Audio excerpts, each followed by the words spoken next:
Ya, saudaraku, sahabatku, kembali saya Urbanus Setekia Biolmen. Saya mau berbagi untuk saudara-saudaraku, teman-temanku, pencari kerja.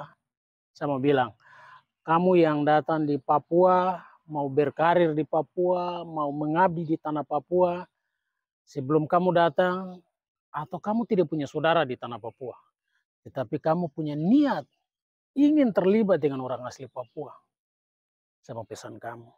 Kamu datang, kamu baca situasi. Kamu baca situasi, jangan sampai kamu terjebak dengan kamu punya niat bagus, kamu terjebak sehingga kamu bisa jadi korban. Korban kekerasan, korban pembunuhan. Saudaraku, sahabatku di seluruh tanah air ini. Saya senang, saya bangga. Secara pribadi, secara anak Papua, saya senang, saya bangga. Kamu mau datang mengabdi di atas tanah Papua untuk mencerdaskan anak bangsa, anak Papua, membuat orang Papua itu sehat, membuat orang Papua itu harus takut akan Tuhan. Saya akan angkat jempol buat saudara-saudaraku yang dari Nusantara lain. Satu hal yang saya pesan, kamu datang, kamu sesuaikan dengan situasi. Jangan sampai kamu terjebak, maka nyawa kamu terancam. Ini pesan penting. Kita mengabdi di tempat itu, kita tinggal hidup dan kehidupan seperti mereka hidup. Jangan kita merubah kehidupan kita dengan teman-teman lain datang pengaruh kita, jangan. Karena kita tidak tahu orang punya niat. Hari ini saya sudah berbuat baik ini. Saya sudah pendekatan dengan orang Papua.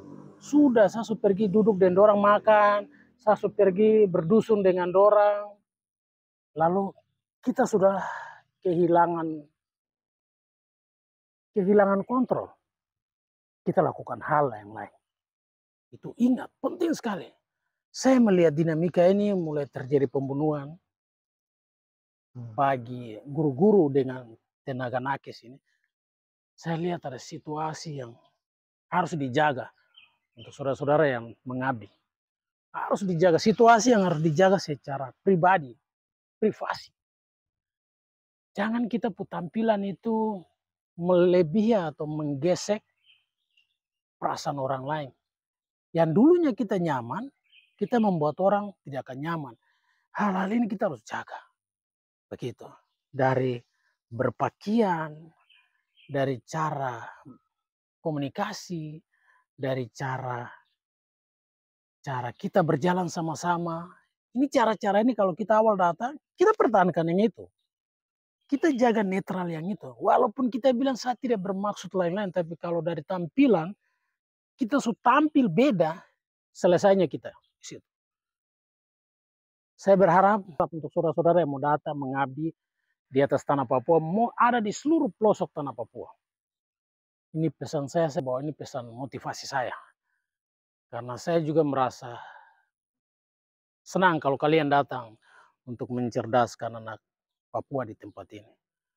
Untuk merawat hidup dan kehidupan di tempat ini. Pesan saya, sebelum kamu datang, kamu berkoordinasi di daerah ini, di situasinya bagaimana. Kamu tanya dulu.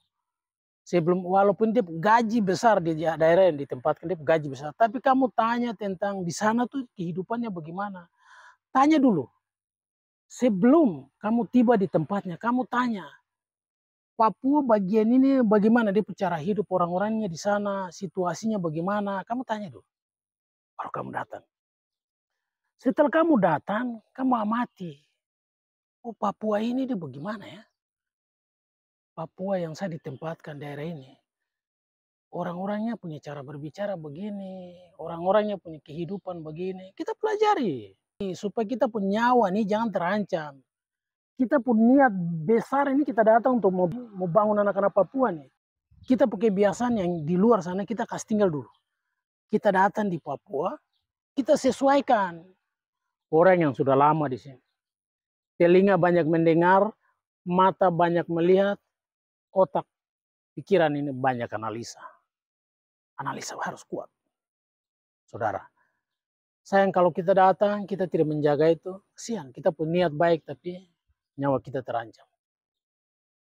Begitu, saudara. Harapan saya nih, harapan saya untuk saudara-saudara di tanah air, yang punya niat untuk datang mengabdi di tanah Papua, sebelum kamu datang, kamu tanya-tanya dulu. Kamu petakan Papua ini bagaimana dulu. Papua ini kamu petakan dulu.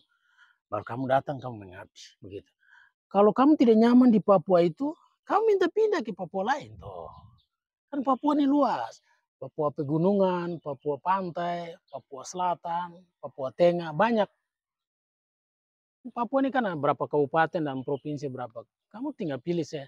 Kalau kau tidak nyaman di Papua yang ditempatkan, kau minta toh, minta pindah. Supaya kau nyaman dengan kau punya niat tulus yang kau datang untuk membangun Papua seperti itu. Saudara, saya berharap sekali sehingga jangan terjadi hal-hal yang membuat kita menjadi cerita bisu. Harapan kita yang bagus, kita datang, kita membuat hal yang mencederai niat kita, bahkan nyawa kita melayang. Padahal tanah Papua itu surga kecil yang jatuh ke bumi. Arti dari sebuah surga kecil yang jatuh ke bumi, bagaimana diartikan? Terima kasih. Pesan motivasi dari Provinsi Papua Selatan, Merauke.